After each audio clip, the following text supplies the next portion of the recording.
Okay, and just one more thing I want to point out, but before you move ahead, make sure you type RE and then enter, and that'll regenerate your your layout. And the reason why is because I want to make sure that these line types are displaying like they should be. Now, I actually did that before I started this video, and if you look at the last video, my line types were a little bit different. But even though I regenerated the layout, um, the line types still aren't displaying correctly. If you go to the alphabet of lines on page 29 of your technical drawing with engineering graphics text, 14th edition, if you're using that edition, you'll see that the center dash in a center line should be 0.12 inches. Okay, and if I were to go in, and by the way, I'm doing this in paper space. You can tell if you're in paper or model space by looking at this uh, icon down here at the bottom.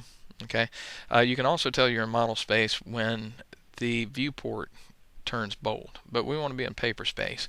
And I'm just going to draw a line. Basically, just it doesn't have to be exact. I'm going to draw a line alongside the center dash, and then click on that line, and you can see that the length is 0.25.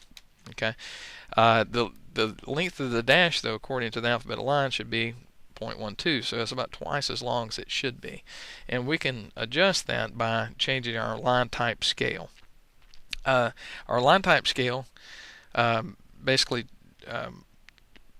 defines how the line types are displayed in your drawing. Okay, and so we need to adjust that so it's according to the standard. So, and we'll talk a lot more about this later on, but this is your first introduction to line type scale. So what I want to do is type in LTS, enter, and then let's type in a line type scale of 0.5. Okay, because remember the length of this line is twice as long as it should be, so 0.5 will half that length. So enter, and you might want to type RE and enter and make sure your screen regenerated properly.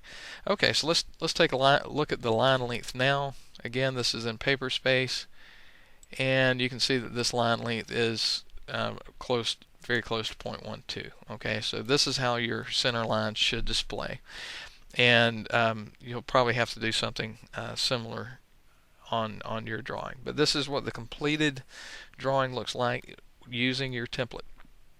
And this concludes this video.